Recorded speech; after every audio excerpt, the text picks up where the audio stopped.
بسم اللہ الرحمن الرحیم۔ السلام علیکم۔ یہ ہے جی میرے ناول کی سیکنڈ ایپیسوڈ۔ ناول ہے تیرے ہونے کا یقین، تحریر بائے نوریزہ احمد۔ تو ناول سٹارٹ کرتے ہیں۔ وہ خود بھی چاہتی تھی کہ اس کو گناہ گار نہ ٹھہرایا جائے۔ آج وہ کچھ اور ہی سوچوں میں گم تھی کہ اس رشتے اور حقوق کا سوچا ہی نہیں تھا۔ جہانگیر کی جب بھی اس پر نظر پڑتی اس سے دور رہا نہ جاتا۔ اب بھی کچھ یوں ہوا، اس کو دیکھتے دیکھتے اچانک اس کو گلے لگا لیا، اتنے زور سے کس کیا کہ اس موم کی گڑیا کا دم گھٹنے لگا۔ 2 منٹ کے بعد اس کو خیال آیا تو اس ہی وقت باہوں کا گہرا کھول دیا۔ اس گڑیا کی سانس بہت تیز رفتار سے چل رہی تھی۔ جہانگیر نے بات بدلنے کے لیے اس سے کہا کہ میں تمہیں گڑیا کے نام سے بلایا کروں گا، اور تم؟ وہ ایسے انجان بن کر دیکھ رہی تھی جیسے اس کا نام بھی نہیں جانتی۔ کیا تمہیں میرا نام نہیں معلوم؟ شرمندہ سی نظر نیچے کر کے کہا، جی۔ کیا کہا تم نے؟ پھر اس نے خود کو سنبھال لیا اور کہا، میرا نام جہانگیر خاور ہے۔ اس کو یقین تھا اب وہ مجھے پہچان لے گی، مگر اس کے چہرے پر کوئی تاثرات نظر نہیں آئے۔ اس نے مسکرا کر کہا، گڈ نیم، مگر تم مجھے جے کہا کرو۔ جی ٹھیک ہے، میں آپ کو جے ہی کہوں گی۔ اب تم چینج کر لو اور سو جاؤ۔ وہ جی ٹھیک ہے کہہ کر باتھ روم میں چلی گئی اور اس کو سوچوں میں ڈال گئی۔ جہانگیر یہ سوچنے پر مجبور ہو گیا کہ اس کو تو میرا نام بھی نہیں معلوم۔ کیا یہ شادی اس کو مجبور کر کے عمل میں لائی گئی تھی؟ مگر انابیہ نے خود کہا وہ اپنے حقوق جب چاہے لے سکتا ہوں، تو مجبور کر کے تو شادی نہیں ہوئی۔ تو کیا حالات تھے جب شادی ہوئی؟ اس کو یہ سب جاننا تھا۔ ان سوالات کا جواب صرف اس کے والد صاحب ہی دیں گے۔ ولیمے کے بعد ملنا پڑے گا۔ ان خیالات کو ایک طرف کر کے اٹھ کھڑا ہوا۔ اگلی صبح وہ ابھی تک سو رہی تھی جیسے وہ بہت سالوں کے بعد سکون کی نیند سو رہی ہو۔ جہانگیر اس کو فجر کی نماز کے بعد سے دیکھ رہا تھا۔ اس وقت 8 بجے تھے۔ اس کو شرارت سوجی۔ جہانگیر اس کے ساتھ ایک دم چپک کر سو گیا۔ اس کے منہ پر جہانگیر کی سانس ٹکرا رہی تھی۔ کچھ ہی دیر میں اس کی آنکھ کھل گئی۔ اس نے دیکھا جہانگیر اس کے اتنے قریب ہے کہ ان دونوں کے درمیان آدھے انچ کا بھی فاصلہ نہیں ہے۔ اس کے دل کی دھڑکنیں تیز ہونے لگیں۔ اس کو ایسے لگا جہانگیر کو پہلے بھی کہیں دیکھا ہے، مگر کہاں؟ اس کو یاد نہیں آیا۔ یہ شخص کتنا پیارا ہے، اور اس کی یہ آنکھیں شرارتی اور پیار لٹاتی۔ اس نے خود کو سنبھالا اور اٹھنے کی کوشش کی، مگر جے نے اس کو بہت زیادہ زور سے پکڑا ہوا تھا۔ اگر زیادہ ہلتی تو گر جاتی۔ جہانگیر کے دل میں پہلی بار خیال آیا کہ اس کو چھو لے، مگر وہ اس کا شوہر تھا۔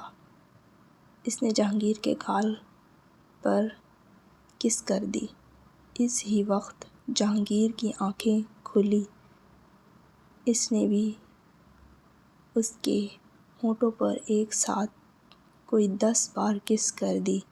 جہانگیر کی نظروں سے انابیہ کی نظریں ٹکرائیں تو وہ شرمندہ ہو گئی۔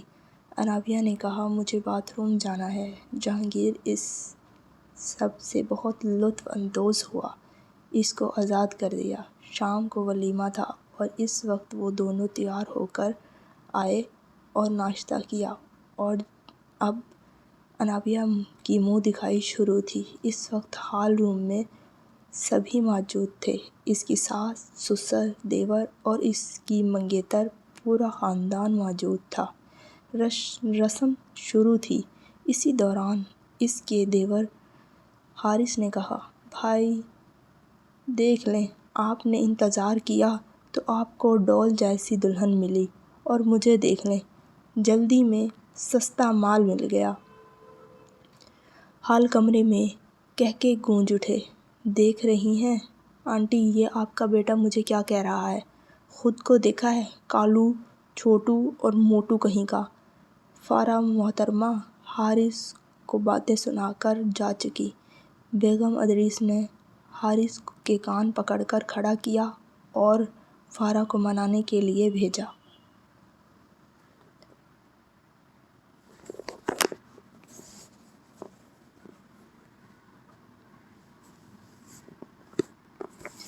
اس کو شام ولیمے کی تیاری کے لیے پارلر بھیج دیا۔ اس کے سارے بال اسکارف میں چھپے تھے اور ڈریس ٹی پنک رنگ کا تھا۔ راجستھانی فراک اور چوڑی دار پاجامہ اس پر بہت خوبصورت لگ رہا تھا۔ وہ کوئی حور لگ رہی تھی۔ وہ خود بھی حیران تھی۔ اس کو ولیمے کے لیے ہال میں لے جایا گیا اور جب وہ ہال میں داخل ہوئی، سب کی آنکھیں اس سے ہٹنا بھول گئیں۔ اس کو فارا نے اسٹیج پر بٹھایا اور جہانگیر کو بلانے چلی گئی۔ ہال میں داخل ہوتے ہی جہانگیر نے انابیہ کو دیکھا۔ وہ اس کو دیکھتا رہ گیا۔ بہت مشکل سے اپنی نظر دوسری طرف کی۔ اس کے ساتھ بیٹھ کر جلدی سے انابیہ کا ہاتھ پکڑ لیا تاکہ وہ یقین کر لے وہ اس کی ہے۔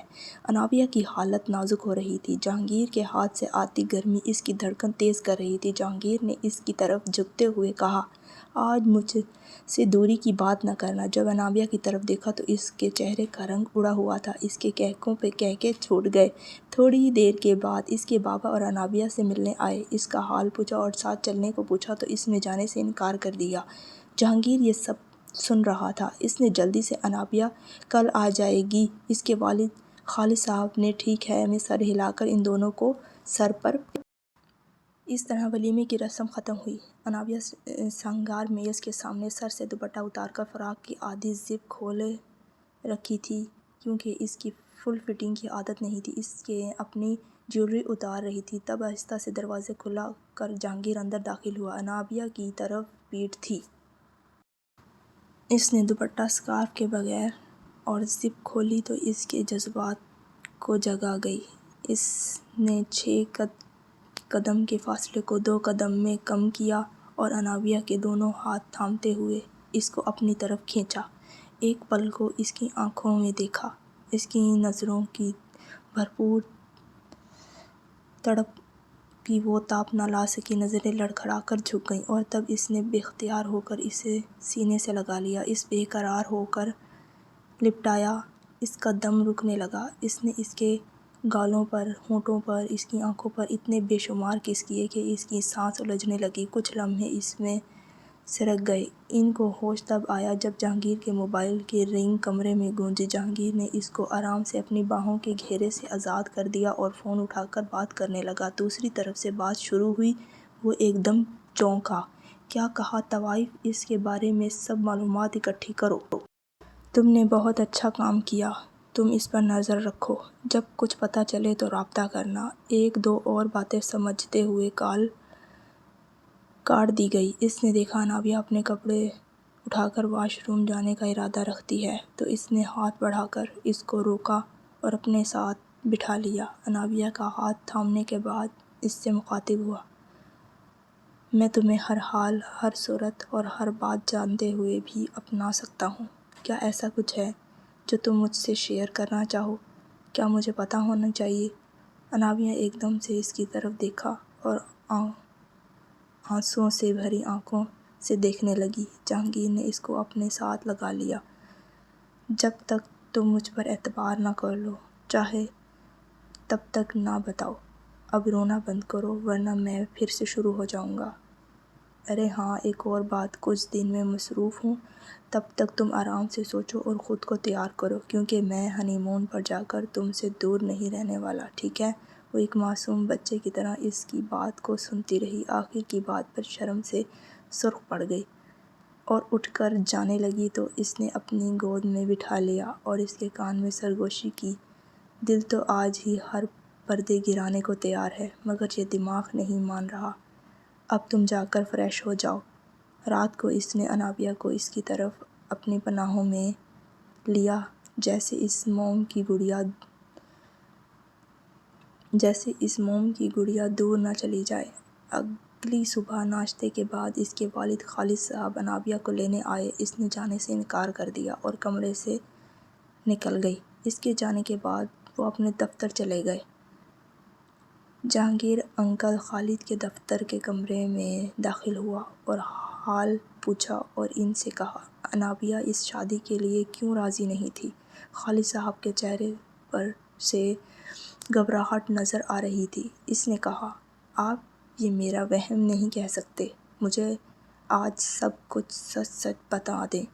اس وقت خالد صاحب بھی سب بتانے کا ارادہ رکھتے تھے، تو انہوں نے بتانا شروع کیا کہ وہ اور جیا اور انابیہ ساتھ اچھی زندگی بسر کر رہے تھے۔ جب انابیہ 6 سال کی تھی، جیا پھر سے پریگننٹ ہو گئی۔ ہم دونوں بہت خوش ہوئے۔ اسی دوران ڈاکٹر نے مجھے ٹیسٹ کا کہا اور میں نے جیا کو کینسر کا بولا گیا۔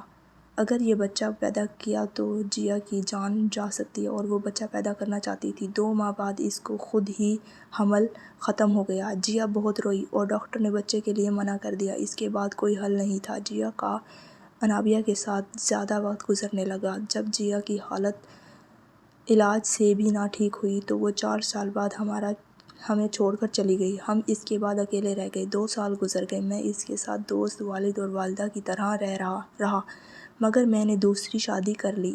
اس کو بھی ماں مل جائے گی، مگر میں اس کو کسی کے پاس نہیں چھوڑ کر جاتا۔ وہ اپنی دوسری ماں کے ساتھ بھی نہیں گھلتی تھی۔ ایک دن مجھے دوسرے شہر کام سے جانا پڑا اور رات بھی وہیں پر رکنا تھا۔ میرا کام جلد ہو گیا اور میں رات رکنے کو دل نہ مانا۔ میں رات لوکل بس سے واپس آ گیا۔ رات کے 1 بج رہا تھا۔ میں نے گھر کے دروازے کا تالا کھولا تو انابیہ کی چیخوں کی آواز آ رہی تھی اور میری بیوی کمرے میں بے سود لیٹی تھی۔ میں نے انابیہ کے کمرے کے دروازہ کھولنے کے لیے کوشش شروع کر دی اور اس کی آواز بھی دیتا رہا، انابیہ، انابیہ۔ بہت کوشش کے بعد دروازہ کھولا گیا۔ وہ شخص مجھے دیکھ کر کھڑکی سے باہر چھلانگ لگا کر بھاگ گیا اور میں اس کو پکڑ بھی نہیں پایا۔ پھر میں نے انابیہ کو دیکھا۔ اس کے کپڑے پھٹے ہوئے تھے، مگر میری بیٹی کی عزت میرے رب العزت نے بچا لی۔ اس دن کے بعد میں نے انابیہ کو کبھی اکیلا نہیں چھوڑا، مگر اس دن کے بعد اس نے ہنسنا چھوڑ دیا، کوئی دوست نہیں بنایا، نہ کہیں جاتی ہے۔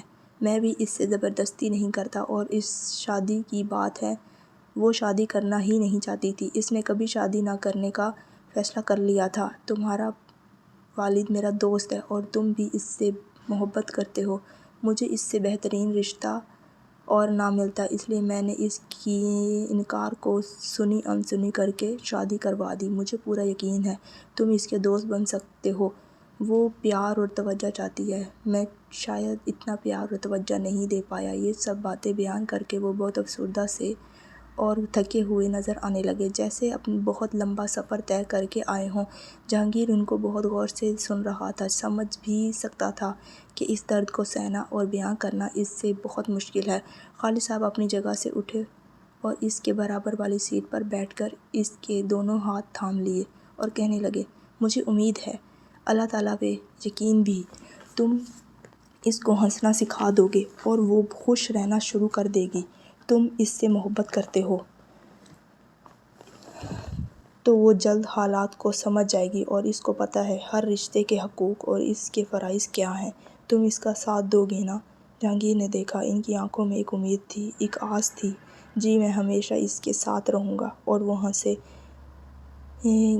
گی اور خوش بھی رہے گی انشاءاللہ۔ جہانگیر نے ان کو گلے لگا کر ان کو یقین دلایا اور جانے کے لیے کھڑا ہو گیا۔ پھر آؤں گا جلد ہی، یہ کہہ کر واپس اپنی گاڑی میں آ گیا۔ اس کو یقین تھا وہ جلد آئے گا۔